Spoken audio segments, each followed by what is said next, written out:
Muy buenos días y buenas tardes a todos. Soy Florencia Paoloni, secretario técnico científico de la ILA, y en unos instantes daremos inicio al acto de apertura del curso online sobre Derecho y Cooperación Espacial, organizado por la Organización Internacional Ítalo-Latinoamericana, ILA, en colaboración con la Reunión Especializada de Ciencia y Tecnología, RECIT del Mercosur. Antes de comenzar, les hago algunos pequeños comentarios. Primero, que está disponible el servicio de interpretación simultánea en portugués, italiano y español. Para utilizarlo, solo tienen que ir al menú que encontrarán en el pie de la pantalla hacia la derecha y cliquear en el icono del globo terráqueo, eligiendo luego el idioma en el que quieran escuchar. Por otro lado, para hacer llegar preguntas y comentarios a los expertos, a los participantes, podrán usar el canal de chat o el Q&A, y al final de las intervenciones, en la medida que el tiempo lo permita, vamos a ir leyéndolas. Y finalmente, les cuento que las clases de este curso se llevarán adelante los martes y jueves a partir de hoy y hasta el 2 de diciembre, a las 11 de la mañana de Mercosur, 3 p.m. de Italia, y todos aquellos que estén interesados en tener un certificado lo podrán solicitar habiendo cumplido con el 70% de asistencia al seminario. Dichas estas primeras palabras de introducción, vamos a dar comienzo formal al curso y tengo el gusto de pasar la palabra a la secretaria general de nuestra organización, la ministra plenipotenciario Antonella Cavallari. Muchas gracias, Florencia. Muy buenas noches a todos. Realmente un gusto estar aquí en la primera iniciativa que estamos llevando adelante desde la ILA con la RECIT del Mercosur. Este es el segundo curso vinculado al derecho y al espacio. El primero fue en abril de este año, organizado con el SICA, y en él tuvimos más que 600 inscriptos y un promedio de 120 personas conectadas por clase. Acá me parece que estamos por los mismos números, entonces me da realmente mucha alegría abrir este curso. Permítame saludar primero el embajador Roberto. Realmente muchas gracias, Roberto, por estar con nosotros, y te agradezco tu presencia. Y bueno, quiero saludar también las autoridades de la RECIT, comenzando por el coordinador del Brasil, quien actualmente tiene la presidencia pro tempore de la organización, el señor Paulo Alvim, el señor Diego Hurtado de Argentina, el ingeniero Bernabé Felipo del Paraguay y la señora Luciana de Fuentes de Uruguay. Saludo también a las embajadas de los países del Mercosur en Italia y les agradezco por el apoyo en la organización del curso. Este curso que hoy estamos presentando se encuadra en una estrategia de promoción de la cooperación espacial y de sensibilización sobre la importancia del derecho espacial, una acción que venimos llevando adelante desde 2019. Ya entonces, y previo a que la pandemia nos obligara a reorganizar casi la totalidad de nuestras vidas en espacios virtuales, como esto que tenemos hoy, nosotros desde la ILA promovimos acuerdos y actividades vinculadas a las actividades espaciales. Esto también gracias a la colaboración de nuestra consulente espacial Tatiana, que veo conectada hoy con nosotros, y la agradezco. Y entonces promovimos acuerdos y actividades vinculadas a esas actividades espaciales desde el acuerdo de colaboración entre nuestro organismo y la Agencia Espacial Italiana, la ASI, el seminario organizado con la Embajada del Brasil con el apoyo de la empresa Leonardo, y las visitas organizadas para funcionarios de nuestros países miembros a la sede de la Agencia Espacial Europea en Frascati y la empresa Telespazio. Eso porque somos conscientes de que la importancia que la ciencia y la tecnología espacial juegan en la calidad de la vida de nuestras sociedades. Ha sido siempre clara esta importancia y esto quedó aún más evidenciado con la pandemia. Desde las telecomunicaciones a la telemedicina, de la seguridad a la asistencia humanitaria, todo está vinculado con el espacio. Y los países del Mercosur comenzaron a desarrollar sus capacidades espaciales ya en la década de 1960, estableciendo a lo largo de las últimas décadas una importante comunidad científica y instituciones muy activas, capaces de desarrollar programas espaciales nacionales a través de la creación de agencias espaciales, centros de investigación o departamentos gubernamentales especializados. Recién se creó en la reunión CELAC, se creó una agencia regional para el espacio, y esto es un poco la idea de fomentar esta colaboración. Hoy más que nunca los países de la región son conscientes del importante papel que pueden desempeñar las aplicaciones de la ciencia y del espacio en la mejora de las condiciones de vida de sus ciudadanos. No es un concepto abstracto, la verdad es que entra en la vida de todos los días. En este contexto resulta imprescindible reforzar la importancia del conocimiento del derecho espacial y de contar con un marco institucional adecuado en apoyo de los esfuerzos nacionales y regionales para el desarrollo de las actividades espaciales de la cooperación internacional en dicho sector. El desarrollo de un marco legal e institucional compatible con las aspiraciones nacionales en campo espacial no puede prescindir de la formación de profesionales capaces de proveer servicios altamente especializados. En vista de ello, es que desde la ILA decidimos organizar con la RECIT este curso de formación sobre derecho y cooperación en el ámbito espacial. El tema principal, como habrán ya identificado, es el papel del derecho espacial para el desarrollo de las actividades espaciales. O sea, hay reglas y hay que conocerlas para actuar.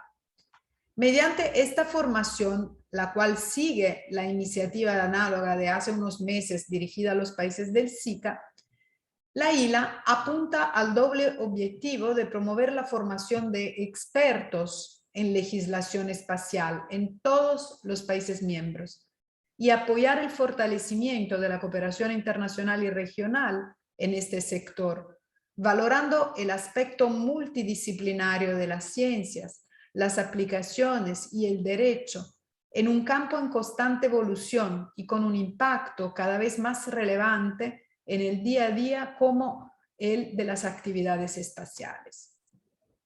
En el marco de este curso contaremos con expertos de altísimo nivel de los países del Mercosur, llegando a la última sesión en la cual participarán autoridades de las instituciones espaciales nacionales de los 4 países fundadores del Mercosur.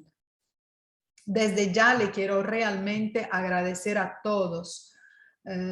Es muy importante su participación y nos orgulla tener esta participación de tan alto nivel. Sepan que esta no será tampoco la última actividad vinculada al tema. No es la primera ni tampoco será la última, ya que la Biblioteca ILA cuenta desde hace algunos meses con una sección especial dedicada a la política espacial, con publicaciones de autores latinoamericanos que está disponible a todos aquellos interesados.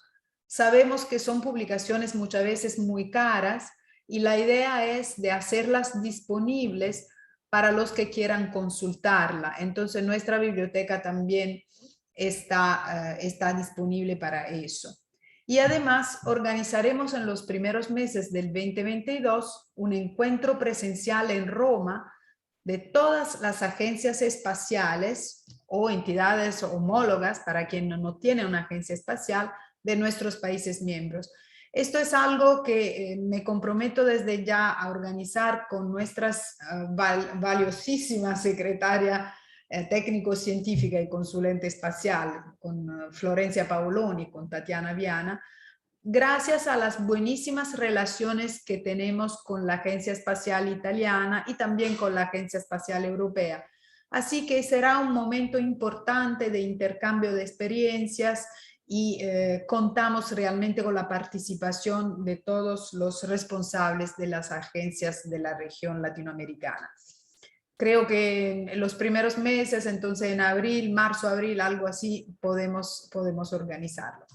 Bueno, entonces no me queda más que desearle un éxito de este curso y saludarlos con todo el cariño y realmente con mucho agradecimiento para todos los panelistas y todos los participantes.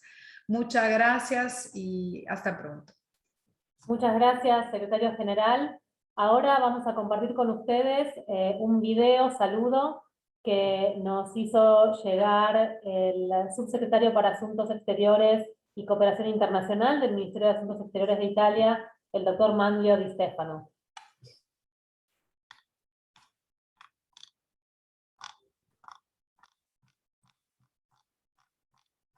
¿Está listo el video? Buongiorno a tutti, sono molto lieto di partecipare alla sessione inaugurale del primo corso di formazione in diritto e cooperazione spaziale organizzato dall'ILA e rivolto ai funzionari delle pubbliche amministrazioni e delle agenzie spaziali dei Paesi membri dell'ILA e appartenenti al Mercosur. Ringrazio innanzitutto il segretario generale Antonella Cavallari per l'invito che mi dà l'occasione di evidenziare le attività dell'Italia nei settori dello spazio e dell'aerospazio, nonché anche le prospettive della cooperazione spaziale bilaterale con i paesi del Mercosur. L'Italia è oggi una delle poche nazioni al mondo a disporre di un comparto spaziale e aerospaziale autonomo, cioè caratterizzato da una filiera completa di prodotti e servizi. Questa sostanziale autonomia strategica ha consentito all'industria nazionale di maturare un'eccellente competenza e competitività sul mercato internazionale. In Italia infatti sono attive circa 250 imprese nel settore, con alcune grandi aziende e da una filiera di piccole e medie imprese specializzate in componentistica, applicazioni e servizi. Si tratta di un comparto dove il fatturato prodotto si attesta intorno ai 2 miliardi di euro, con circa 7.000 lavoratori. A questo comparto industriale si aggiunge in parallelo il sistema italiano della ricerca e della tecnologia spaziale, che rende l'Italia uno dei principali players mondiali.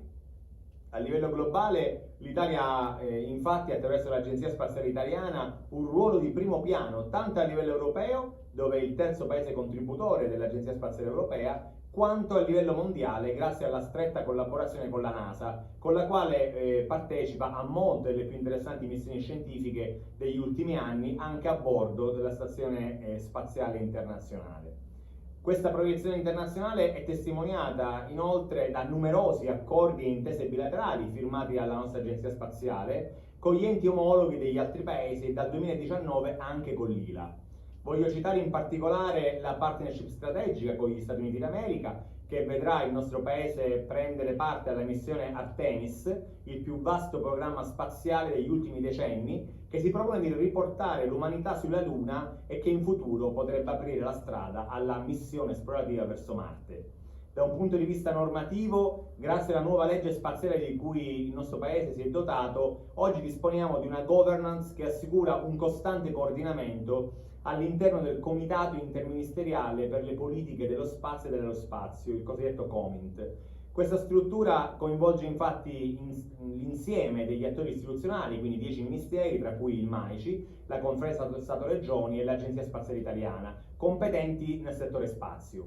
Questo dota l'Italia di una strategia univoca e organica a servizio di tutto il sistema paese. Il nuovo sistema di governance ha permesso da una parte di rafforzare alcune nostre partnership strategiche con paesi tecnologicamente avanzati e dall'altra di creare nuove opportunità con attori emergenti. In questo ambito molto promettenti e significative sono le collaborazioni in corso con alcuni paesi del Mercosur. Tra queste voglio citarne alcune, in particolare appunto la collaborazione tra l'Agenzia Spaziale Italiana e la Commissione Nazionale Aerospaziale Argentina, il CONAE, che ha permesso di realizzare il sistema satellitare italo-argentino per la gestione delle emergenze ambientali e lo sviluppo economico, il SIAGE.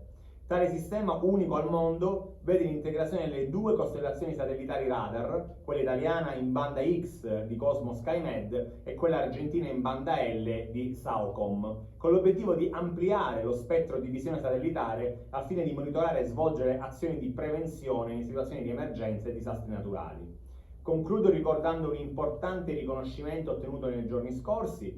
La città di Milano è stata infatti scelta per ospitare la 75esima edizione dell'International Astronautical Congress, il più importante congresso mondiale del settore spaziale, organizzato dalla Federazione Astronautica Internazionale, che si terrà nel 2024. L'elezione di Milano è per noi un importante risultato che conferma la qualità e la centralità dell'ecosistema italiano nel settore aerospaziale e rafforza la nostra volontà di continuare a essere un attore di primo piano su questi temi. Vi ringrazio per l'attenzione, vi auguro un buon lavoro e buono studio. Agradecemos enormemente al subsecretario Di Stefano por estas palabras y tengo el gusto de pasar ahora la palabra al brigadier Ricardo César Mangrich, asesor especial para los temas espaciales del ministro de Ciencia, Tecnología e Innovación del Brasil, para darnos un saludo institucional. Brigadier. Bom dia a todos. Buongiorno, buonasera para quem está Brasil ou Itália. O ministro Marcos Pontes, ministro astronauta Marcos Pontes, me chamou há alguns dias. Ele recebeu o convite, então, para abrir esse importante evento. Infelizmente, o ministro está nos Estados Unidos agora, cumprindo a agenda. Ele delegou, então, a mim essa... É triste, né? Porque ele gosta muito de conversar a respeito sobre esse assunto. Ele entregou a mim a responsabilidade, então, de dirigir aos senhores e senhoras algumas palavras. Senhor embaixador, então, Roberto Carles, senhora Antonella, em nome dos quais eu cumprimento todas as demais autoridades, especialistas, técnicos, cientistas aqui nos ouvindo. Essa atividade, essa iniciativa, nós elogiamos muito, aplaudimos, né? O Brasil é muito interessado nisso. Eu estou à frente de um grupo, nós estamos reescrevendo a legislação do setor espacial no Brasil, inclusive, principalmente, a Lei Geral de Atividades Espaciais, que o Brasil ainda não possui uma lei dessa, nós estamos agora construindo, e em breve estaremos submetendo ao parlamento para aprovação. Então, o assunto ele é muito importante para o Brasil nesse momento, né? No Brasil, a política da atividade espacial está a cargo do Ministério da Ciência, Tecnologia e Inovações. Felizmente, o nosso ministro ele é astronauta, então a política está em muito boas mãos, né? E o assunto hoje, estou a cargo de ser o coordenador geral, sou assessor especial para todos esses assuntos ligados ao espaço, que é a principal pauta do nosso ministro hoje, do Ministério, é a pauta espacial por motivos até óbvios, né? E, bom, me foi solicitada uma apresentação sobre a cooperação espacial na região do Mercosul. Eu não gostaria de tirar essa apresentação do nosso melhor especialista, o maior especialista na área, o senhor Rodrigo Leonardi, da Agência Espacial Brasileira, que está aqui presente, que em seguida fará essa apresentação. Mais uma vez, muito obrigado pelo convite. Nós enaltecemos, nos congratulamos com essa iniciativa e sem dúvida, esperamos aí ter um excelente trabalho, um excelente produto. Muito obrigado a todos. Muchísimas gracias, brigadier. El gusto es completamente nuestro y es un placer realizar estas actividades con ustedes.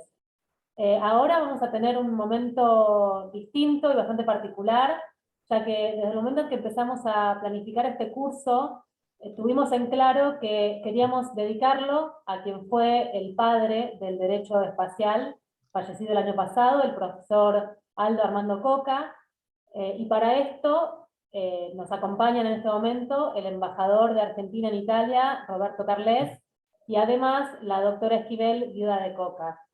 Queremos darle la palabra primero al embajador Carles para hacer un pequeño tributo. Embajador, lo escuchamos.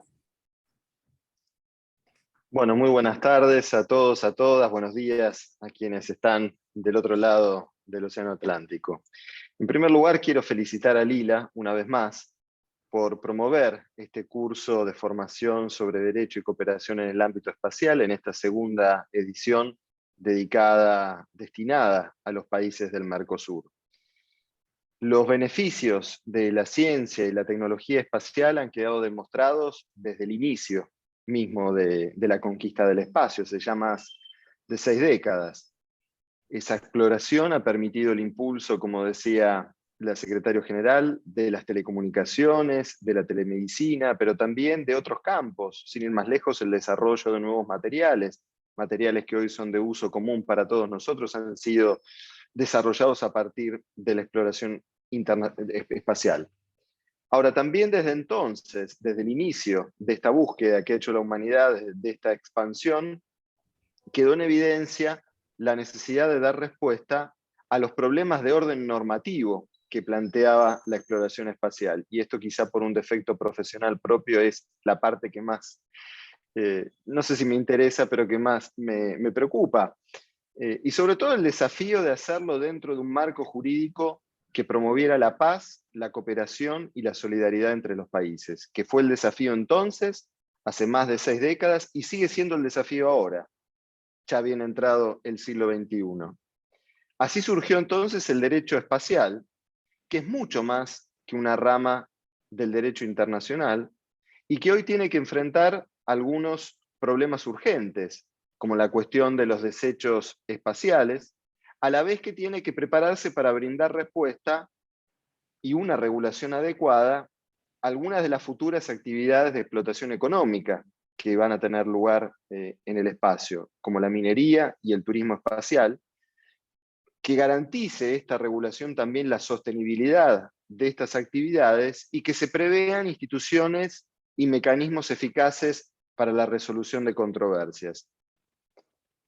Por todo ello, es especialmente significativo que este curso y que en el día de hoy estemos realizando un tributo a quien fue, sin duda, uno de los pioneros y quizás el padre del derecho espacial, Aldo Armando Coca, el profesor Aldo Coca, fallecido, como decía nuestra secretaria, el año pasado.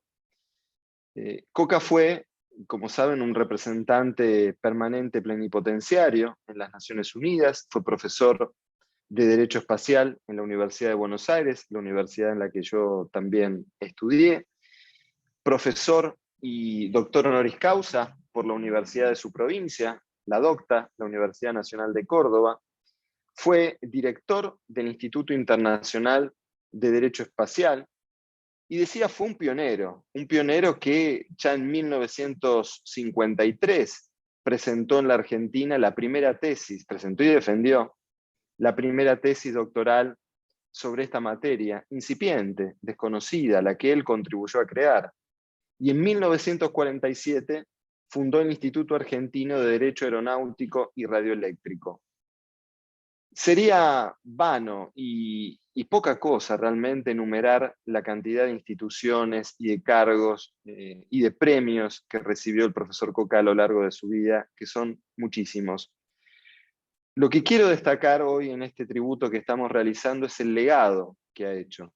El legado, y esto lo aprecio especialmente como argentino y como jurista también. Un legado que está presente en la miríada de tratados internacionales sobre la materia que se han inspirado en su trabajo.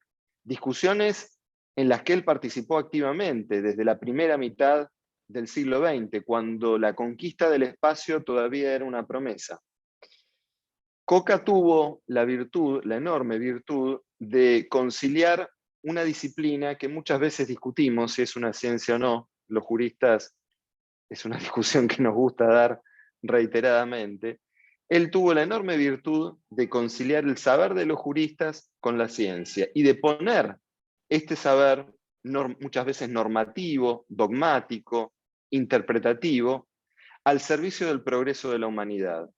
Porque como decíamos al principio, no es posible el desarrollo, la exploración espacial, los desarrollos tecnológicos que requiere la ingeniería espacial y sobre todo las regulaciones que son necesarias a partir de estos avances, si no hay detrás un saber y si no hay detrás una estructura normativa que acompañe estos avances.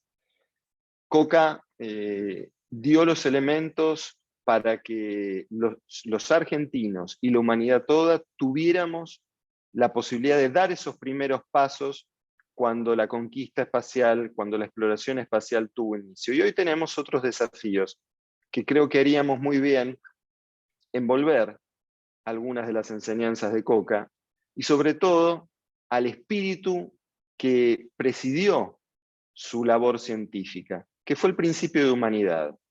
Este cuarto pilar, esta cuarta arista del saber jurídico que muchas veces, sobre todo por colegas míos, es dejado de lado. Ese principio de humanidad es el que nos va a permitir en el futuro elaborar las normas, las instituciones y los mecanismos de resolución de controversias que tengan en cuenta que el único desarrollo tecnológico y científico deseable es aquel que tenga en miras la paz, la solidaridad y la cooperación entre los pueblos. Por eso celebro doblemente el inicio de este seminario, de este curso de formación, y agradezco como embajador, pero sobre todo como jurista y como estudiante permanente y perpetuo del derecho, que se haga este homenaje al profesor Coca. Muchas gracias, secretario Cavallari, y muchas gracias también a Florencia Paoloni.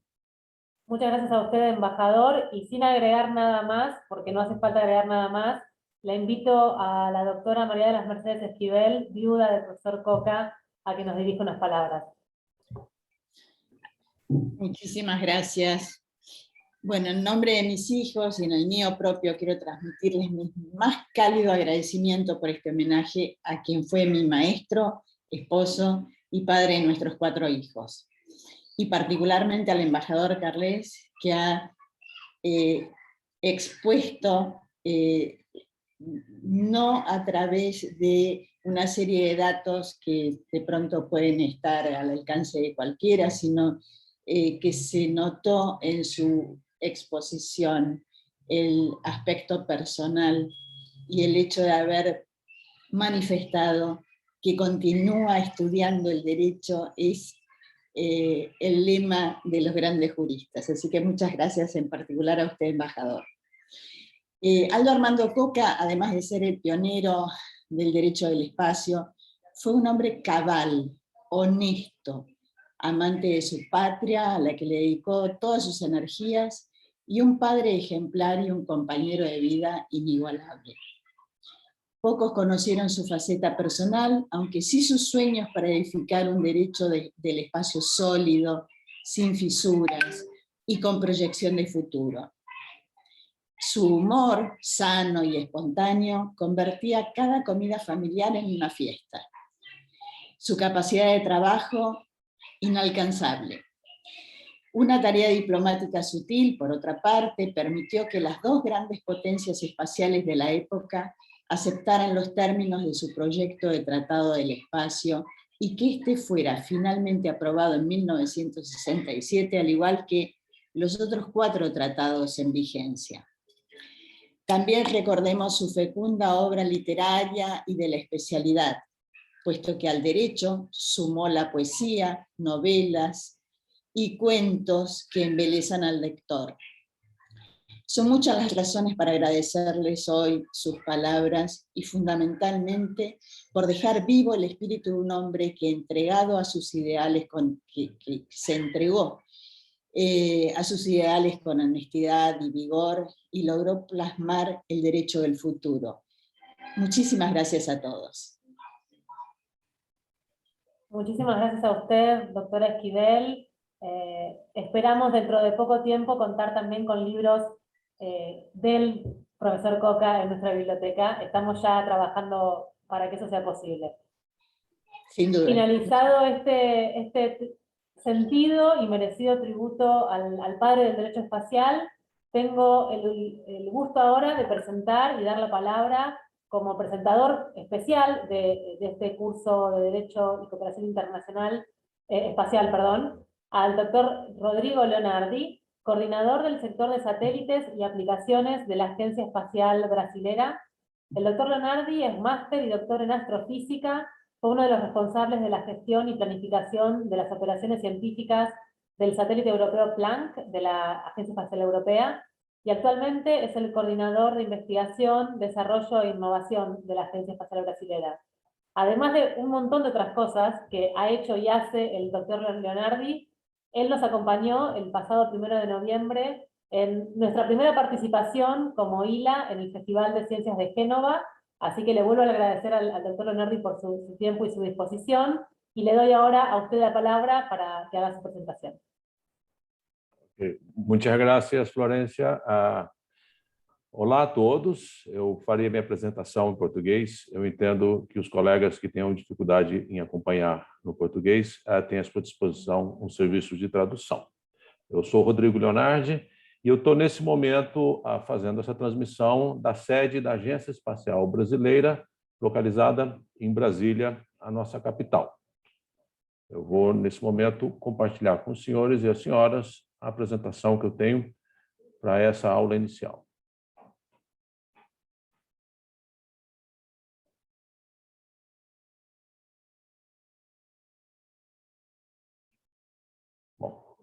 Bom, antes de mais nada, eu gostaria de agradecer à ILA pelo convite.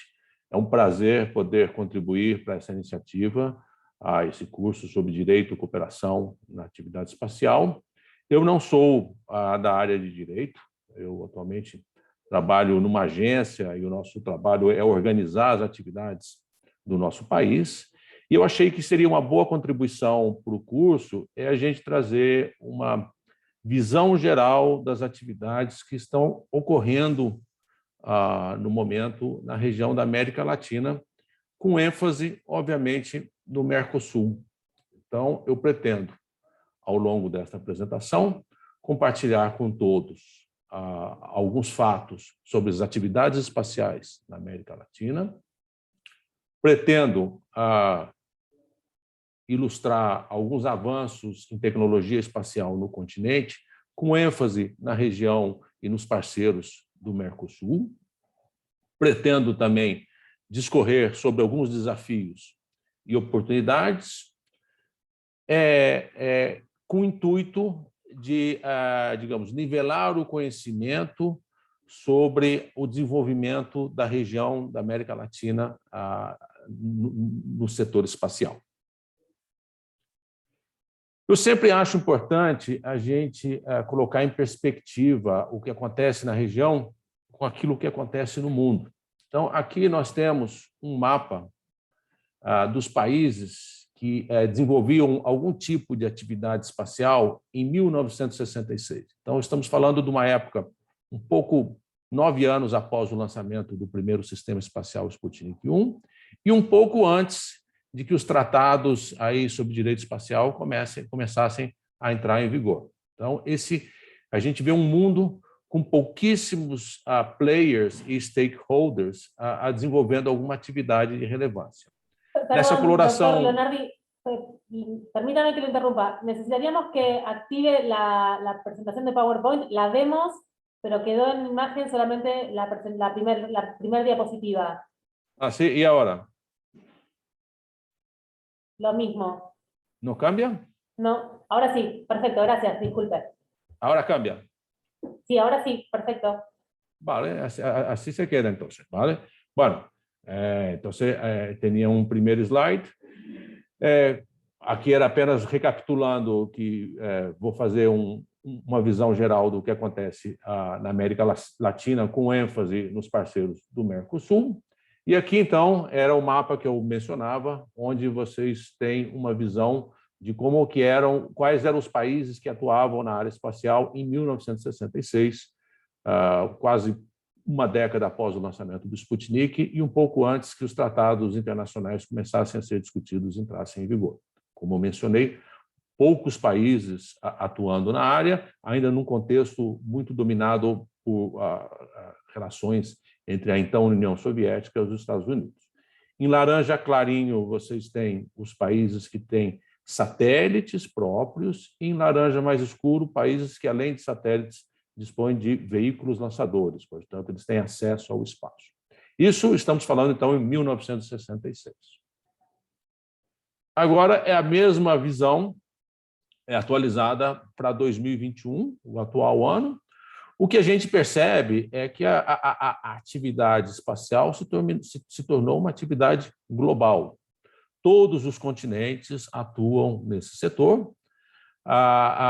em especial na América Latina, são poucos os países que ainda não dispõem não desenvolveram sequer um satélite próprio. Mas vejam bem, o entorno aqui da América do Sul, principalmente, é um continente que vem atuando e vem melhorando muito suas capacidades espaciais. Ainda há muito para se fazer para nivelar essa atividade, por exemplo, na África, mas se tornou uma atividade global, certamente. E isso eu acho que digamos, é a motivação para o curso que se inicia.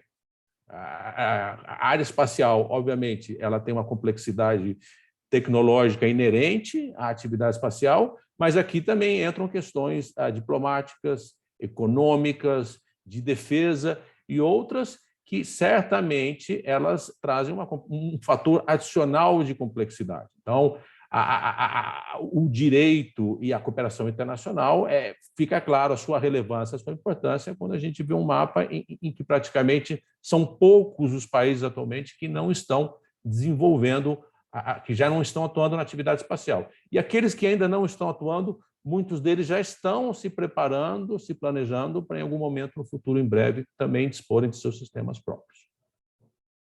Eu acho que isso, então, é o contexto para o curso. Já se a gente agora focar no que acontece na nossa região, na América Latina, e eu vou falar da América Latina porque, apesar do Mercosul ser, digamos, um subconjunto da América Latina, a gente está inserido e se relaciona com os nossos países, então acho que os países da América Latina, acho que vale a pena a gente ter essa perspectiva da região. Aqui são os países que dispõem de uma agência espacial ou que, eventualmente, dispõem de uma organização que, de certa forma, atua como uma agência espacial. Então, praticamente 1/3 da região já dispõe, dos países da região, já dispõe de uma agência espacial própria. O mais recente foi a Costa Rica, que criou sua agência em 2021, e outros países já estão se planejando para terem a sua agência própria. Talvez um país que vale a pena mencionar, que chama atenção que não esteja ainda aqui no clube, é o Chile, mas o Chile já anunciou uma visão de futuro que inclui a criação de uma agência espacial chilena, então a gente aguarda com ansiedade que, em algum momento no futuro, teremos uma agência colega nesse grupo aqui de países. Então, nós temos Peru, Uruguai, Argentina, Brasil, Venezuela, México, Bolívia, Paraguai, Colômbia, El Salvador e Costa Rica, pensando, desenvolvendo atividades espaciais. E não só temos agências espaciais nesses diversos países, como recentemente também ouvimos aí com muita alegria o anúncio de um esforço intergovernamental para a exploração, para atividades espaciais na região da América Latina e no Caribe. O mundo hoje globalizado, eu coloquei aqui um snapshot que eu encontrei no Twitter. A gente agora aprende muito em mídias sociais. Então, aqui nós temos um momento em que nossos parceiros do México, Argentina, Bolívia, Costa Rica, Equador e Paraguai apresentaram uma proposta de uma declaração para constituir, então, uma agência espacial da América Latina e Caribe. E eu tenho acompanhado aí com muita atenção, é uma iniciativa intergovernamental, ela muito se assemelha com a proposta da Agência Espacial Europeia, um arcabouço de relacionamento intergovernamental que permite que, de forma conjunta e coordenada, países que, eventualmente, sozinhos teriam muita dificuldade em alavancar um programa próprio, possam ter entregas de qualidade para a sua sociedade. Está muito dinâmico, eu confesso que eu vou olhar com bastante entusiasmo como as coisas se desenvolvem no futuro próximo, e o Brasil tem dialogado com seus parceiros sobre a possibilidade de, em algum momento, também se juntar a esse esforço. Então, vejam só como a região tem se movimentado do ponto de vista de organização, inclusive de propostas para uma organização intergovernamental para a atividade espacial. Muito bem. Dito isso, eu gostaria de ilustrar um pouco da capacidade da região, e aqui nós temos algumas organizações e infraestrutura já existente na região e que têm desenvolvido sistemas espaciais próprios. Eu gostaria aqui de ilustrar o Instituto Nacional de Pesquisas Espaciais, localizado na cidade de São José dos Campos, em São Paulo, onde existe o nosso laboratório de integração e testes. É toda uma infraestrutura onde nós podemos desenvolver nossos próprios satélites e testá-los e, eventualmente, lançá-los em algum momento. Também gostaria de lembrar que a Argentina também tem avançado muito e, atualmente, eles têm também uma infraestrutura muito, digamos, excelente em Bariloche, a Invap, onde eles também têm a capacidade de desenvolver seus próprios satélites. O Brasil tem, historicamente, por razões geográficas, investido num centro de lançamento próprio. Atualmente, nós temos o Centro Espacial de Alcântara, localizado no nordeste do país, de onde nós almejamos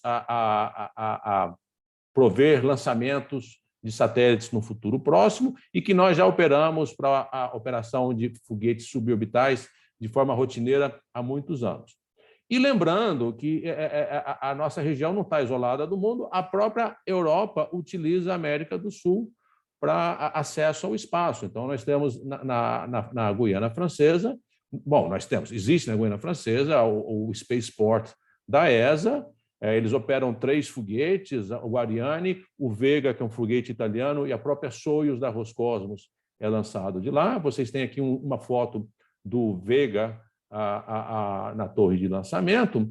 Então, lembrando que existe uma relação, inclusive, com a Europa, uma relação geográfica em que a Europa usa a América do Sul para ter acesso ao espaço. E eles não fazem isso de forma isolada. Quando o Ariane é lançado ao espaço, e eles fazem lançamentos de forma rotineira, o primeiro ponto de controle, de recebimento de telemetria do Ariane, para que se decida se a missão está ocorrendo de forma adequada ou se faz necessário abortar a missão, encontra-se em território brasileiro, em Natal. Então, os próprios países do Mercosul, por assim dizer, o Brasil, apoia as operações da Europa em acesso ao espaço. Então, isso já cria um vínculo, já cria... são relações que existem e que muitas vezes a gente não se dá conta que já estão acontecendo interações entre esses diversos países. Bom, se você é um país que almeja atuar na área espacial, não é só suficiente ter satélites próprios ou eventualmente, inclusive, almejar ter acesso ao espaço. É importante que você faça pesquisa, desenvolvimento nessa área. E um bom indicador de do volume de pesquisas e desenvolvimentos que ocorrem atualmente na América Latina é dada por esse banco de dados de patentes, o United States Patent and Trademark Office. Eles têm diversas categorias de patentes, em especial a categoria B64G, inclui toda a tecnologia necessária para você operar fora da atmosfera terrestre, na região que a gente conhece por espaço. Então, é uma categoria bem, digamos, eu diria, bem específica. Vejam só que ela não é uma categoria aeroespacial. Eu não estou incluindo aqui patentes, por exemplo, de aeronaves. Eu estou incluindo patentes exclusivas de sistemas espaciais. Esse banco de patentes, esse dado é atual, ao longo da história da humanidade, tem depositado um pouco mais do que 60 mil patentes, sendo que 232 patentes são de países da América Latina. Neste gráfico, vocês veem os países que mais depositam patentes e vocês veem os top 20 países do mundo que produzem patentes espaciais. O Brasil é o único país da região da América Latina e Caribe que está entre os 20 primeiros. De fato, se a gente se comparando com, por exemplo, o volume de patentes, por exemplo, dos Estados Unidos ou da China, parece uma contribuição modesta. Mas vejam só que o Brasil não está muito atrás do número de patentes depositadas pela Itália. Então, assim, apesar de a comparação com os Estados Unidos parecer uma contribuição modesta, ela ainda é equivalente ao que a gente vê, por exemplo, na Itália e é um pouco superior do que a gente vê nos Países Baixos. E aqui é a mesma informação, só que em vez de comparar a produção dos 20 países que mais contribuem para a atividade espacial, eu extraí apenas os países da América Latina que depositaram algum tipo de patente nesse banco de dados, e aqui, então, a gente vê os países que têm alguma contribuição no setor. E aí, por ordem de contribuição, é o Brasil, México, Argentina, Chile, Equador, Colômbia, Costa Rica e Peru. Então, é um número que eu pessoalmente, a minha opinião, é que ainda é um número modesto, é um número que certamente pode ser melhorado no futuro e ainda a gente pode ver novos países contribuindo para esse tipo de tecnologia. Muito bem. Eu espero, então, com isso ter dado uma visão geral de quem faz o que no espaço e, de certa forma, como que as contribuições da nossa região se comparam com países, com outros países. Vamos agora ser um pouquinho mais específico e falar um pouco de entregas que são de programas espaciais aqui do Mercosul. Aqui, essa figura ilustra os sistemas espaciais, os satélites, que o Brasil desenvolveu. Alguns desses satélites foram desenvolvidos em parcerias internacionais, outros são desenvolvimentos genuinamente nacionais. E existem objetos das mais variadas categorias. O tamanho do objeto aqui na figura é mais ou menos proporcional ao tamanho dele real. Então, nós temos aí objetos com algumas de 2 toneladas, até objetos menores de alguns quilogramas. Os objetos que o Brasil tem desenvolvido no seu programa espacial são, em sua imensa maioria, objetos voltados para a observação da Terra, monitoramento do meio ambiente e do território nacional. Cabe destaque aos objetos SCD, que estão à esquerda do gráfico, que foram o nosso primeiro objeto desenvolvido no Brasil e lançado na década de 90 para coleta de dados ambientais. A família Sibers, desenvolvida em parceria internacional com a China para observação da Terra. E o Amazônia 1, que eu diria que é a nossa, digamos, vedete atual, é um objeto 100% nacional, desenvolvido com engenharia e inteligência nacional e que foi lançado no início desse ano, em 28 de fevereiro, ao espaço. Já terminou seu comissionamento, ele já está funcionando de forma adequada. E nós temos, desses objetos de sensoriamento remoto, 3 deles que ainda estão em atividade. O Cibers 4, o Cibers 4A e o Amazônia 1 estão em operação de rotina e distribuindo suas informações. O Brasil tem tido, desde o início do seu programa espacial, uma política de dados abertos. As imagens adquiridas por esses sistemas espaciais são distribuídas gratuitamente para todo o mundo. E desde o início da criação do Programa Espacial Brasileiro, nós temos o orgulho de afirmar que já distribuímos mais de 4 milhões de imagens para as mais variadas aplicações, desastres naturais, monitoramento do meio ambiente, do território, oceanos, crescimento urbano. A lista é imensa para usuários, os mais variados. A grande maioria, obviamente, organizações de usuários brasileiros. Muito bem. A Argentina também tem feito avanços notáveis na área de satélites. Assim, a gente vê com muita admiração todo o esforço e as entregas de qualidade que a Argentina vem fazendo também com seus sistemas próprios. Aqui você tem também uma lista dos sistemas que a Argentina vem desenvolvendo. Também, já na década de 90, a Argentina tinha seus primeiros satélites voltados para a ciência e alguns para desenvolvimento tecnológico. E depois disso, a Argentina também, de forma semelhante ao Brasil, colocou muito esforço em sistemas de observação da Terra, a família SAC, Aquário, SAC-D. Mais recentemente, 2 objetos, o Salcom 1A e o Salcom 1B, para fazer observações a SAR, que é utilizando bandas de radar, que são excelentes para as mais variadas aplicações, não só em cima do território, como também em oceanos. Lembrando, eu gostaria de voltar a um slide anterior, parece que são contribuições isoladas, como se o Brasil estivesse sozinho numa bolha trabalhando sem interagir com os argentinos e vice-versa. O Amazônia 1, na verdade, apesar de ser um satélite nacional, ele foi desenvolvido com algumas componentes providenciadas pela INVAP da Argentina. Então, nós já temos aqui, e que eu saiba, foram as primeiras exportações espaciais de sistemas espaciais argentinos, foram feitos por um sistema brasileiro. Então, o Brasil adquiriu alguns dos seus componentes e, com isso, impulsionou o desenvolvimento da indústria argentina. Então, nós, assim, quando a gente vê um satélite brasileiro, se você vai nas minúcias, você vê que nós temos aqui contribuições que vieram da Argentina. O mesmo se pode dizer dos satélites argentinos. Principalmente no início do seu programa, a Argentina não dispunha de instalações próprias para desenvolver os satélites, e os objetos da família SAC, muitos deles passaram pelo Laboratório de Integração e Testes no Brasil e fizeram, então, os seus testes de qualificação em território nacional. Houve troca de experiência de engenheiros que foram à INVAP aprender algo, engenheiros argentinos que foram ao Instituto Nacional de Pesquisas Espaciais aprender algo. Então, existe já, apesar de ser um programa, cada um com o seu, existe esse intercâmbio de conhecimento. No próprio Amazônia 1, que foi lançado recentemente, a revisão crítica de projeto, nós convidamos um colega da CONAI para nos auxiliar a aprovar a entrega desse objeto. Muito bem, a Argentina já está planejando a sua própria entrega, que é o Sabiamar, que vai ser um objeto também de observação da Terra, com foco em monitoramento de oceanos e recursos hídricos.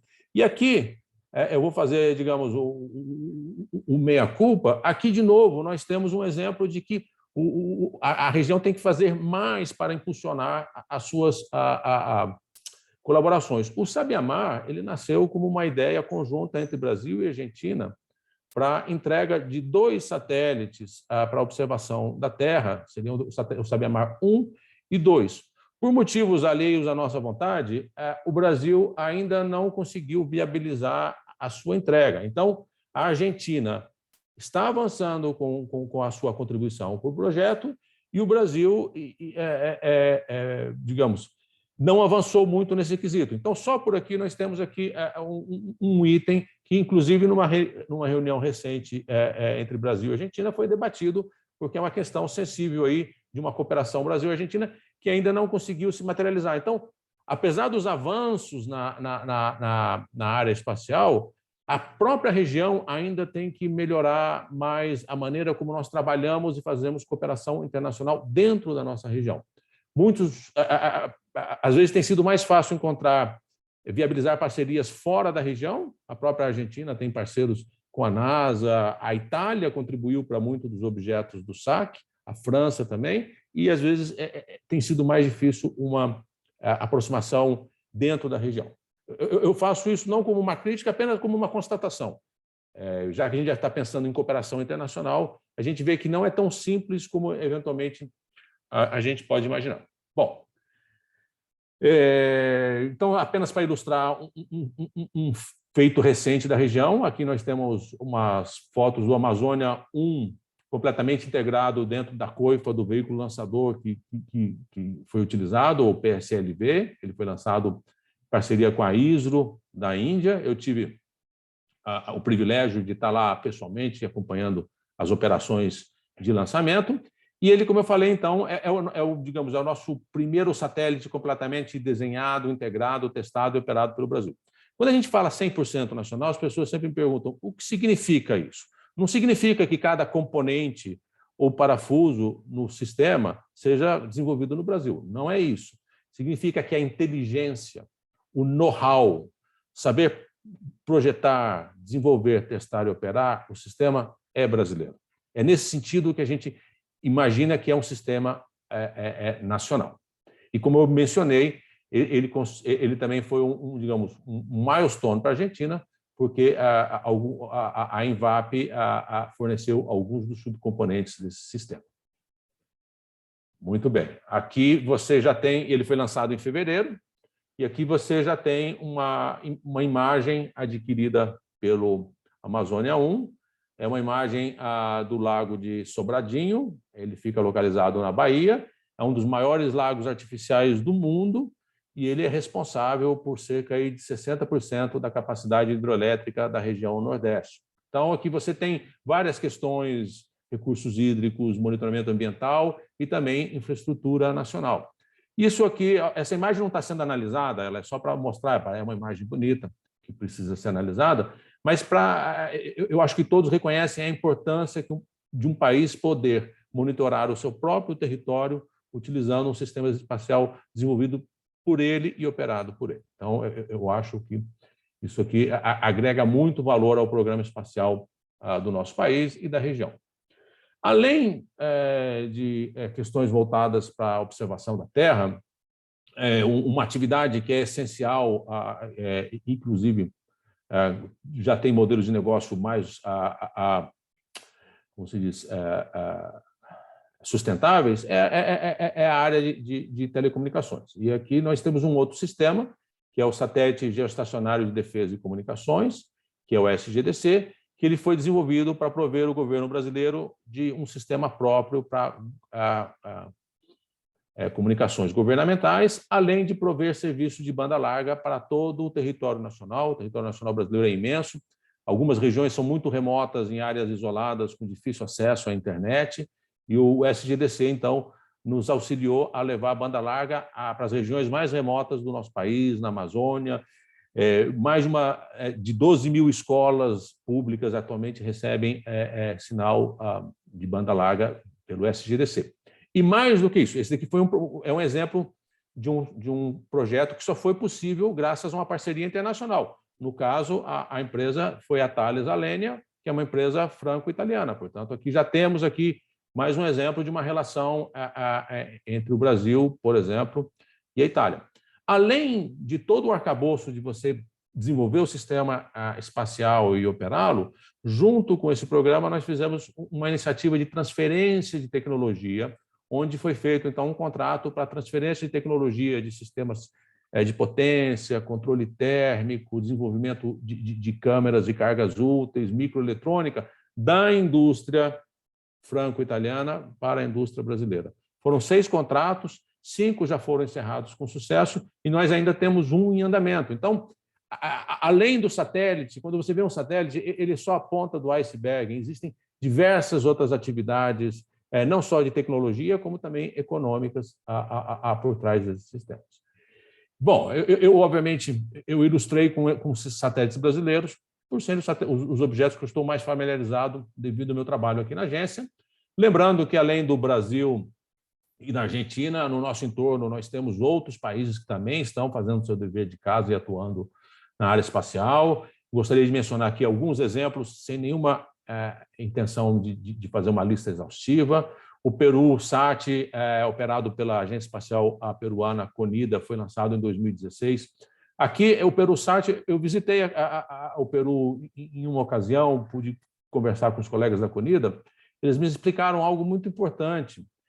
Não só foi um esforço fazer o PeruSat no Peru, como também foi um esforço convencer a opinião pública de que um país em desenvolvimento, com tantos problemas sociais e, às vezes, também econômicos, deveria empregar esforços na atividade espacial. Então, houve um esforço de convencimento da CONIDA para explicar para a sociedade peruana o porquê de investir em espaço. E pelo que eu ouvi, eles tiveram um impacto bem positivo na opinião pública, que percebeu o valor também do Peru ter capacidade de monitorar o seu próprio território. A Venezuela também tem vários satélites, esse aqui é o SUCRE também de observação da Terra, que eles viabilizaram também com um parceiro internacional. A própria Bolívia lançou um de telecomunicações também em parceria internacional. Então, o que a gente tem visto são diversos países da América Latina procurando um parceiro internacional, muitas vezes fora da região, para viabilizar, então, a entrega de sistemas espaciais próprios. É um modelo. Muito bem. Voltando à questão de países em desenvolvimento atuando na área espacial. É uma questão recorrente e que sempre vale a pena a gente reforçar a mensagem. Ou seja, o sistema espacial, de novo, eu acho que ele é a ponta do iceberg. Aqui nós temos uma lista de objetivos de desenvolvimento sustentável das Nações Unidas, e aqui são os objetivos que você promove com sistemas de observação da Terra. Veja que eu sequer estou me dando o trabalho de listar todos os objetivos que você promove com espaço. Eu estou só me restringindo ao caso dos objetos da observação da Terra, como é o caso do Sabiá-Mar, como é o caso do Amazônia 1 ou do Peru-Sat. Então, você vê que um país, quando ele investe em observação da Terra, ele está promovendo a educação, ele está promovendo o combate à fome, desenvolvimento sustentável, meio ambiente, recursos hídricos de qualidade. Existe um número não desprezível de objetivos, todos eles muito nobres, que você promove com esses sistemas. Então, é importante a gente explicar essa sinergia. E aqui, eu acho que você tem um campo muito frutífero, tanto para a área de direito, como para a área de cooperação. Também, digamos, um desses panoramas que você tem que abstrair e deixar em algum lugar na sua cabeça que, quando você está falando de um satélite, você não está falando necessariamente de um satélite, é um pouco mais amplo do que isso, né? Muito bem. Obviamente, esses objetos que eu mostrei, todos eles são de uma complexidade tal, e eles também, obviamente, o investimento em termos de tempo, recursos humanos e obviamente, recursos financeiros, é um montante muito grande, que muitas vezes você precisa da capacidade de compra de um Estado para viabilizá-los, e eles demoram muito tempo. Mas, recentemente, a gente tem visto aí uma tendência de miniaturização de sistemas espaciais, e permitindo, então, missões mais simples, mais, digamos, com custo-benefício mais atraente, e também com ciclo de vida de projeto muito mais rápido, que você, então, com pouco tempo e um investimento modesto, você consegue ter seus próprios sistemas espaciais. São chamados nanosatélites, ou também existem alguns microsatélites. Aqui vocês veem no mapa os nanosatélites que já foram lançados e são operados por países da região. Eu espero não ter deixado ninguém de fora na minha lista, mas eu consegui identificar 27 objetos. Então, nós temos aí países como México, Costa Rica, Guatemala, Colômbia, Equador, Paraguai. Paraguai lançou o seu primeiro nanosatélite esse ano. Então, parabéns à Agência Espacial Paraguaia, que lançou o Guarani Sat-1, que, além de desenvolvimento tecnológico e de seu primeiro satélite paraguaio, ele vai compilar dados para combater a doença de Chagas no território paraguaio. O Brasil tem dado bastante importância à questão de nanosatélites, tem lançado vários. Eu, pessoalmente, estou envolvido em muitas dessas atividades. E veja bem, uma coisa que é importante para a cooperação. Quando eu mostrei os exemplos anteriores, salvo raras exceções, como, por exemplo, a Amazônia 1, foi sempre necessário a gente encontrar um parceiro internacional para viabilizar um sistema espacial. Mas, nos casos dos nanosatélites, só por esse panorama que eu mostrei, eu posso afirmar que já existe expertise na região para cooperações dentro da região. E, em se tratando de sistemas mais, digamos, baratos, é também muito mais fácil a gente estabelecer essas cooperações. Então, seria muito mais fácil. Por exemplo, o Brasil não precisa telefonar para fora da América Latina para encontrar parceiros que estão no seu entorno geográfico para viabilizar cooperações internacionais aqui. E eu imagino que a ALCE, que é a Agência Espacial Latino-Americana, algumas declarações que eu vi é que uma das primeiras coisas que eles imaginam no portfólio deles é exatamente constelações de nanosatélites. Por quê? Porque vai promover aí a cooperação entre os países e mais. Veja bem, nós já temos países como Guatemala ou Costa Rica que já podem contribuir ativamente para essa área. Tá? Então, eu acho que é uma área muito frutífera e que a gente tem que olhar com bastante atenção, porque ela pode fortalecer as relações entre as variadas agências, mesmo estando elas em níveis diferentes, digamos, de maturidade. Algumas agências já existem há algumas décadas, outras são mais recentes. E aqui apenas uma lista para mostrar. Aqueles foram os lançados que eu mostrei. E aqui já tem alguns que estão sendo feitos e serão lançados no futuro breve. Eu me restringi apenas àqueles que estão na minha coordenação. Então, aqui, só para limitar um pouquinho o escopo, esses são nanosatélites que eu estou trabalhando esses dias com as variadas organizações. Nós temos o SPORT, que é uma iniciativa para fazer ciência, estudar as altas camadas da ionosfera, e a gente está fazendo isso em cooperação com o INPE a NASA e o ITA.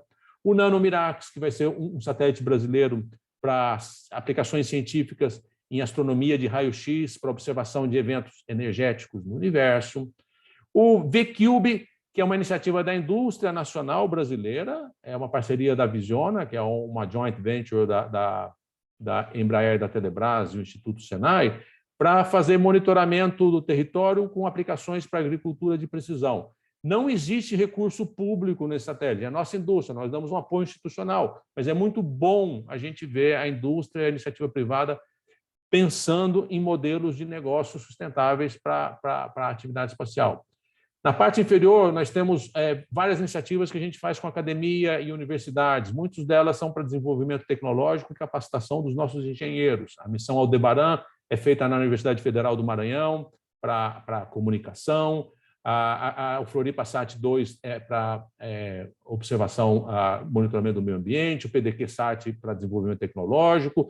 Alpha Crux para a internet das coisas. Conasat também é observação do meio ambiente, e o Constelação Catarina é uma visão de futuro, uma constelação para monitoramento do meio ambiente, que durante a IAC, em Dubai, há poucas semanas, eu fui informado que houve um diálogo muito frutífero entre a Agência Espacial Brasileira e a Agência Espacial Colombiana, no sentido de conversar sobre possíveis maneiras, arranjos de cooperação nessa constelação. E ela é uma constelação que ela é aberta e, eventualmente, outras organizações e parceiros interessados podem nos procurar para maneiras a gente, eventualmente, fomentar aqui uma constelação de nanosatélites para a região. Muito bem. Nada disso pode ser feito se a região não tiver uma indústria atuante na área, com expertise na engenharia, e lembrando que, além de tudo, a área espacial ela também parte da economia, ou seja, um dos motivos para você também atuar na área espacial é a geração de negócios, principalmente modelos de negócios sustentáveis, geração de empregos de qualidade que absorvam mão de obra e, por que não, geração e coleta de impostos. Então, aqui nós temos um catálogo da situação atual no Brasil. É um catálogo que compila aí 65 companhias brasileiras que atuam aí em diversos setores, lançamentos, provimento de serviços, desenvolvimento de software, hardware, etc. É um documento público. Os senhores e as senhoras encontram esse documento no site da Agência Espacial Brasileira. Bom, um outro capítulo que às vezes a gente esquece, mas eu gostaria de lembrar, assim, quando a gente vai para o espaço, a gente tem, obviamente, a gente pensa no satélite, que de fato está no espaço, ou no veículo lançador, que nos provê o acesso ao espaço, mas a grande parte da atividade espacial acontece no segmento de solo, é no chão onde a gente faz espaço, é infraestrutura de solo que permite a comunicação com esses sistemas espaciais, né? E eu queria lembrar que, ou pelo menos no meu entendimento, a astronomia é espaço, é a observação do espaço profundo, o entendimento do espaço, que a gente pode fazer sem necessariamente ter que ir para o espaço, e que nós temos aí o vizinho, o Chile, que por razões geográficas tem um dos melhores sites do mundo para observação do céu, no Atacama. Aqui nós temos 2 centros de infraestrutura no Chile, o VLT, Very Large Telescope, e o ALMA, que é o Atacama Large Millimeter Submillimeter Array, tá? E eles são o estado da arte de sistemas de astronomia. E mais, existe já todo um ecossistema no Chile que atrai pesquisa de qualidade, investimentos de qualidade, que torna o ambiente muito cosmopolita, internacionalizado, atraindo aí as melhores mentes e organizações do mundo para fazer ciência competitiva e de qualidade a partir de território sul-americano. Então, é algo muito bom de se ver e que deve continuar e ser perseguido. Bom, se vocês se lembram daquele mapa que eu mostrei no início, de fato existem uma míriade de países que já possuem o seu satélite próprio, desenvolveram pelo menos um satélite e lançaram ao espaço. Entretanto, acesso ao espaço, ou seja, um veículo lançador, são poucos que pertencem a esse clube, né? Então, ainda, aí é uma opinião própria, um dos gargalos da nossa região é que a gente não possui acesso independente ao espaço. É necessário uma cooperação internacional, um parceiro internacional para nos auxiliar a lançar os nossos objetos espaciais. O Brasil, há muito tempo, almeja ter acesso ao espaço. Nós já estivemos perto de alcançar essa marca com o VLS, que foi o Veículo Lançador de Satélites, que, infelizmente, eu diria que, além de um gargalo, é a maior tragédia do nosso programa espacial. Por um acidente ocorrido, nós perdemos a vida de 21 engenheiros na explosão do VLS em Alcântara, e isso atrasou muito o desenvolvimento do programa de um veículo lançador brasileiro, e nós estamos dando um passo atrás para dar um passo à frente, desenvolvendo agora um veículo lançador de microsatélites. E aqui, recentemente, nós desenvolvemos aí um teste em banco do S-50, que vocês veem na foto, que é um estágio de um foguete de sondagem desenvolvido no Brasil, o VS-50, que será o precursor, então, de um veículo lançador de microsatélites. Então, o Brasil vem atuando e vem desenvolvendo, almeja, em algum momento no futuro, ter um veículo próprio para inserir alguma carga útil numa órbita estável ao redor da Terra. Apesar do Brasil já dominar a tecnologia de veículos suborbitais, que são aqueles que vão ao espaço, podem fazer algum experimento em ambiente de microgravidade, mas não tem a capacidade de satelização de um objeto. Então, o Brasil desenvolve seus foguetes suborbitais. O nosso próximo passo é ter um veículo próprio. A Argentina também já pensou no passado, houve um hiato de desenvolvimento e, para minha surpresa, na verdade, eu fiquei sabendo disso essa semana, mas eu achei que valeria a pena, já que foi um anúncio que eu vi no site do governo da Argentina, lembrar que a Argentina, o ministro de Ciência, Tecnologia e Inovação, Daniel Filmus, ele anunciou a reativação do programa da CONAI para acesso ao espaço, para desenvolvimento aí de 2 veículos lançadores, Tronador 2 e Tronador 3. Eu acho que isso, então, está tornando a nossa região uma região, aí, para quem gosta da área, muito interessante de observar. Eu acho que isso injeta adrenalina e competição saudável na região, e a gente também, eu vou observar aqui com muita atenção o que acontece na Argentina, e a gente deseja sucesso aí para a CONAI no desenvolvimento de um veículo lançador próprio.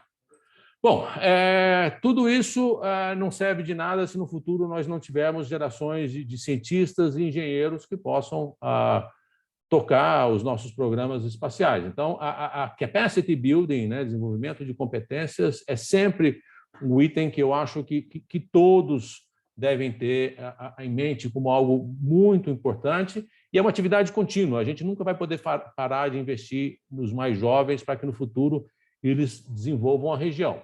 Existem diversos arcabouços de desenvolvimento. Eu extraí aqui apenas um, que, já que a gente está falando de cooperação internacional, ele é proposto pelas Nações Unidas, que é essa ideia de estabelecer centros regionais para promover a educação nas áreas de espaço e de tecnologia. Existem vários centros desse pelo mundo. 2 deles estão aqui na nossa região da América Latina, no México e no Brasil. O Brasil tem ficado desativado por alguns anos, e a EB, esse ano, reativou a conversa para a gente, em breve, retomar as atividades do nosso centro aqui no Brasil, promovendo produtos para jovens e, principalmente, para promover uma maior interação com os nossos vizinhos. Então, ter um olhar de educação, mas um olhar não voltado apenas para as necessidades do nosso país, mas sim para os nossos vizinhos, que a gente possa promover o intercâmbio aí com colegas da Argentina, do Paraguai, do Uruguai, do México e o nosso entorno. Bom, já que eu dei um exemplo geral, aqui tem um exemplo específico de atividades que a EB promove no Brasil para iniciar os mais jovens na atividade espacial. Isso daqui é o CVT, que é um acampamento espacial que nós inauguramos em 2017 no Centro de Lançamento da Barreira do Inferno, em Natal, no nordeste do país. E é um lugar que a gente tem toda uma infraestrutura para uma imersão dos mais jovens na atividade espacial, onde eles vêm e eles têm oportunidades de experimentar em oficinas atividades de Kansat, lançamento de foguetes, rovers e muitas outras. A gente faz isso em parceria com professores e pedagogos do Instituto Federal do Rio Grande do Norte. E nós, desde da inauguração até o início da pandemia, nós tivemos mais de 4.000 jovens de escolas públicas brasileiras que passaram por esse centro.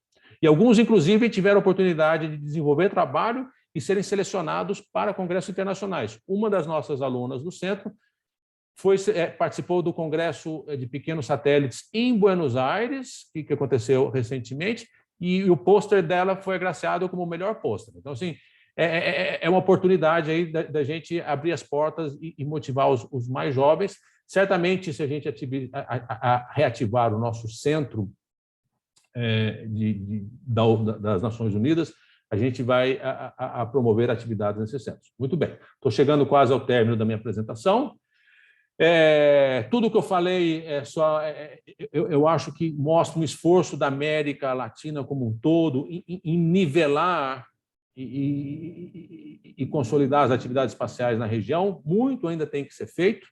Muito do que a gente está fazendo hoje na América Latina, ou vê acontecendo, já é rotina, por exemplo, na Europa ou em outros países. E a gente não pode ficar parado, porque o mundo continua avançando e exploração espacial em breve vai ser algo. Nós vamos ter um novo capítulo. Se esses planos que a gente vê se concretizarem de bases permanentes na Lua, eventualmente exploração comercial de minérios no espaço, bases permanentes em Marte, e eu acredito que é só uma questão, não é uma questão de quando se vai acontecer, é só uma questão de quando vai acontecer. Tudo o que a gente pensa sobre direito e cooperação internacional, que já é complexo, vai ter um nível maior ainda de complexidade. Só imagina, então, para quem gosta do assunto, aqui, o que não falta são oportunidades também de você pensar de forma pioneira. Nem tudo foi pensado, nem tudo está entendido para a cooperação e desenvolvimento da área. E aqui nós temos o anúncio do Artemis, que é uma iniciativa dos Estados Unidos aí de retornar para a Lua e, eventualmente, explorar o nosso sistema solar. E, recentemente, o Brasil se juntou aí aos países, a ASI, a Agência Espacial Italiana, é uma das agências que é signatárias do acordo. A Agência Espacial Brasileira, por enquanto, é a única da região da América Latina que se juntou ao Artemis, mas o meu entendimento é que as portas continuam abertas e a gente espera que outros países da região também se entusiasmem e façam parte aí da iniciativa. E como isso vai acontecer e o que vai acontecer, de novo, para quem gosta da área, é um assunto efervescente e eu diria, muito interessante. Bom, eu vou agora para as minhas considerações finais. Em nenhum momento eu tive a pretensão de dizer tudo e qualquer coisa sobre o que acontece na América Latina. É um assunto de grande complexidade, muito difícil de ser resumido em poucos, numa única palestra. E, obviamente, eu dei mais ênfase a iniciativas da Agência Espacial Brasileira pelo simples motivo de que são iniciativas que eu tenho melhor conhecimento, mas eu sei que a Argentina vem fazendo muito, o próprio México tem liderado esforços aí para uma agência intergovernamental na região, então muita coisa está acontecendo. Eu peço desculpas se eu esqueci algum fato relevante, tá? Mas, assim, eu acho que o importante é o seguinte, a gente tem visto aí, com a minha apresentação, espero ter convencido os senhores e as senhoras que a região América Latina vem já há muito tempo promovendo atividades as mais variadas para uso pacífico do espaço. Isso não tem sido feito necessariamente de forma coordenada ou unificada. Eu acho que eu deixei claro que diferentes países vêm usando diferentes estratégias. Em alguns casos, cada país tem, digamos, voltado os seus esforços para uma agenda doméstica. Eu acho que mais pode ser feito para a gente integrar a região. Eu acho que o Sabiá-Mar é um exemplo de que ainda não foi, ou seja, a gente tem que passar do discurso para a prática. E espero que em breve a gente possa retomar o diálogo com a CONAI em nível de agência para discutir a situação do Sabiá-Mar. Mas eu também espero ter convencido vocês que as atividades espaciais são muito importantes para o desenvolvimento não só do Mercosul, como da região como um todo. Tá bom? E que, obviamente, nesse mundo de atividades e coisas acontecendo, é essencial a gente ter um arcabouço de direito espacial, bem como é essencial, ninguém vai conseguir fazer espaço sozinho, é essencial a gente sempre estar atuando em cooperação internacional. Então, direito espacial e cooperação internacional são ingredientes chaves para promover e consolidar as atividades espaciais em nossa região. E com isso, eu gostaria de agradecer a atenção de todos e gostaria de agradecer a Ila aí pelo convite para essa palestra inicial. Muito obrigado. Muchísimas gracias nuevamente, doctor Leonardi. Creo que su presentación no solo fue muy clara, sino que una excelente introducción al curso y que nos va a ser muy útil al momento de hablar del desarrollo del derecho espacial en la región, tener esta idea tan global del estado de las actividades espaciales en todos nuestros países. Nos han llegando, le hago llegar antes que nada muchas felicitaciones del público que nos ha seguido, que nos iba chateando agradeciendo su ponencia, y le quiero hacer algunas consultas que nos están escribiendo en la sección de preguntas y respuestas. Inicio por la primera, que es: ¿cómo cree que se puede impulsar la cooperación entre los países de Latinoamérica en el desarrollo del derecho espacial? Y yo tengo que decir que creo que este tipo de cursos ya es un pequeño apoyo. Diga usted qué le parece, qué otras cosas cree usted que se puedan hacer para promover este desarrollo en cuanto al derecho espacial. Bom, eu não sou um profissional da área de direito espacial, mas eu tenho visto que o interesse pela área tem crescido, tanto é que no Brasil a gente tem visto aí algumas universidades, inclusive, já se prontificando a serem referência no assunto. A própria Unisantos, que é no Brasil, tem pensado a questão de direito espacial. Então, é um tema essencial pelo seguinte: como eu expliquei, a atividade espacial ela é uma atividade multidisciplinar, portanto, de grande complexidade, que abarca não só questões tecnológicas, como econômicas e outras, inclusive culturais, e que ela é muito difícil você fazer espaço numa bolha isolada do mundo. Você vai ter que se relacionar com o mundo. E onde existe relação, ocorrem, às vezes, desavenças, diferentes pontos de vista, e, obviamente, o melhor, modo de você aparar eventuais divergências é o âmbito do direito das relações internacionais. Então, e mais, com o desenvolvimento de coisas que até pouco tempo atrás pareciam ficção científica, se não houvesse arcabouço de direito espacial, a gente vai ver tensões geopolíticas que certamente poderiam ser evitadas e serão evitadas se a gente tiver uma comunidade atuante e que entenda essas questões de grande importância e de grande complexidade. Assim, ficção científica, por exemplo, se a humanidade de fato estabelecer presença em outros corpos celestes permanentes, como a Lua ou Marte, eu não tenho a mínima ideia do que é uma embaixada aqui, eu não tenho a mínima ideia de como é que são essas relações. Se uma empresa viabilizar a exploração de minério espacial, para onde que vai o dinheiro do imposto? Eu juro que eu não sei. São questões tão simples e de grande complexidade. Então, como eu falei, eu acho que é uma área muito importante e nós precisamos de profissionais de qualidade que guiem a organizações como a nossa agência nesse mundo complexo y que va além da nossa atmósfera. Muchas gracias, y siguiendo con lo que usted decía, es justamente el motivo por el cual desde la ILA estamos dedicando tanto tiempo y recursos al desarrollo de este tipo de actividades, porque entendemos que hay muchos temas vinculados al derecho espacial por desarrollarse, por estudiar, por generar nuevas legislaciones, y este es nuestro pequeño grano de arena en ese sentido. Le paso a una consulta mucho más específica y relacionada con su con su carrera.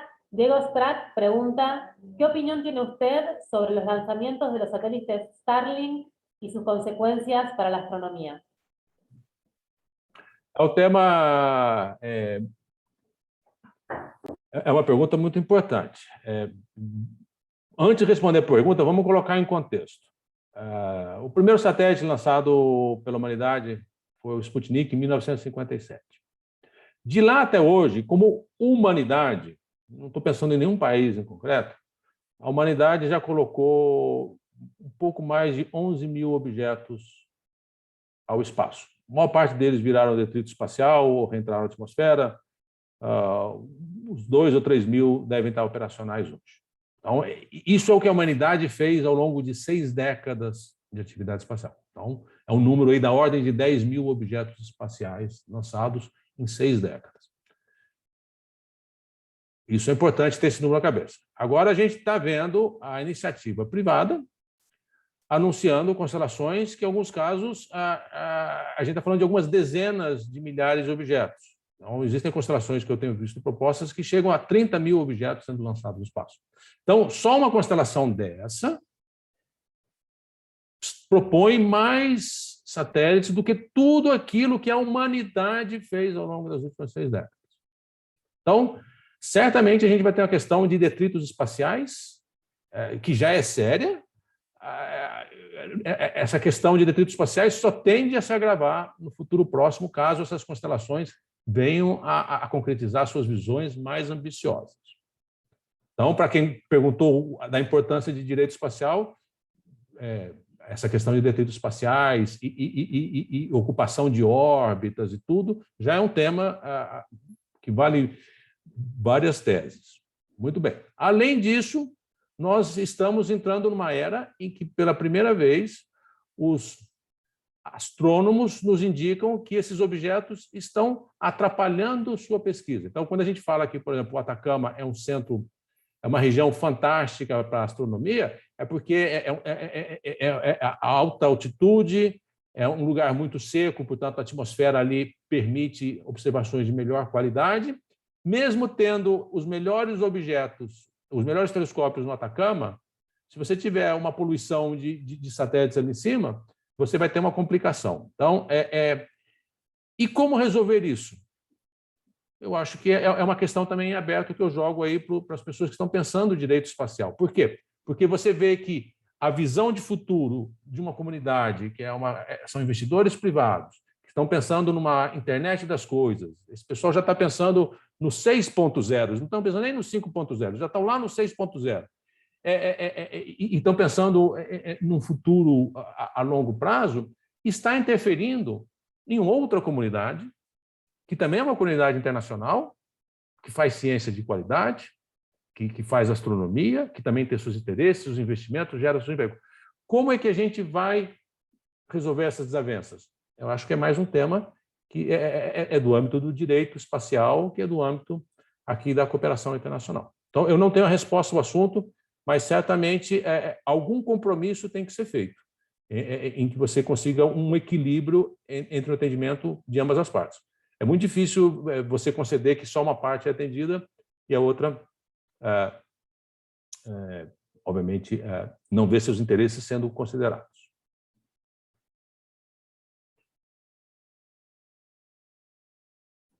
Muchísimas gracias. Última pregunta, también vinculada a la industria de los nanosatélites, en este caso enfocada en Uruguay. Verónica Pifaretti pregunta, ¿cómo ve usted la creciente industria de nanosatélites en Uruguay a través de la empresa Satellogic? Y si cree que la legislación uruguaya debería priorizar algún tema, por ejemplo, en el área de los seguros. Sei que não é seu campo particular. Bom, a Satellogic é uma empresa aí notável, de novo, parabéns, assim, é uma empresa que eu tenho visto ela atuando em diversos fóruns de discussão e congressos, e eu acho que ela é importante para mostrar que o espaço também pode oferecer um modelo de negócio sustentável. Então, é com muita admiração que a gente vê a Satellogic atuando no mercado e mais, atuando de igual para igual com outras empresas de fora da região da América Latina. Com relação à questão de seguros de nanosatélites, me parece ainda que é um mercado muito incipiente, pelo seguinte, os nanosatélites, como eu mencionei em algum momento, são esses objetos com custo-benefício bem interessante, né? Eles são relativamente mais baratos do que um satélite tradicional e com ciclo de vida muito rápido. Então, a comunidade que desenvolve esses nanosatélites tem tido menos aversão ao risco do que uma comunidade que desenvolve satélites tradicionais. Eu, como uma agência governamental, nós somos muito cautelosos, nós não tomamos muito risco porque nós fazemos isso com dinheiro público. Eu tenho que, se eu perder um satélite, você pode imaginar a dor de cabeça que é explicar para o contribuinte o que foi feito. Então, os nossos projetos demoram muito tempo, são muito caros, mas eles têm um alto grau de confiabilidade. O que a gente tem visto na comunidade de nanosatélites são novos stakeholders, startups, grupos acadêmicos e outros, que é muita gente jovem, que, bom, eles ainda estão na fase de que errar que se aprende. Eu não tenho visto ainda um mercado muito interessante para seguros de nanosatélites. Mas eu posso estar errado, até porque as seguradoras não são muito transparentes com relação a esse business e etc. Agora, só para ter uma ideia, o Amazônia 1, que foi lançado recentemente, nós tivemos digamos, esse dilema. Deveríamos ou não contratar um seguro para o Amazônia 1? E veja que o Amazônia 1 é um sistema que, se a gente perdesse, a gente está falando de alguns milhares de milhões de dólares. E a resposta foi: não contratamos o seguro. Nós tomamos o risco de lançar sem seguro, porque o que a gente ia receber pelo seguro não era suficiente para construir um outro Amazônia 1. Então, é sempre uma questão muito polêmica. Bueno, muchísimas gracias, doctor Leonardi. No tenemos más preguntas. Sí, muchísimos agradecimientos por su exposición. En el chat fue una seguidilla de comentarios sobre lo brillante y lo claro que fue. Yo quiero antes de cerrar, les quiero agradecer, además al doctor Leonardi y al brigadier Mangrich, obviamente al embajador Carles y a la doctora Esquivel, a nuestro secretario general que siempre nos apoya cuando le planteamos actividades vinculadas al espacio, y especialmente a todo el equipo de Lila, no solo de la Secretaría, Tatiana, Mauro, Martina, sino al ceremonial, al equipo técnico que nos ayudó a organizar todo este webinar y las sesiones que vienen por delante. Y en lo personal, le hago llegar un saludo muy grande a toda la gente de la reunión especializada de Ciencia y Tecnología del Mercosur, donde yo solía trabajar antes de venir a la isla. Así que mi saludo a todos los coordinadores nacionales y a todos los equipos de Argentina, Uruguay, Paraguay y Brasil, con los que tantos años trabajé para el desarrollo de la ciencia de la región.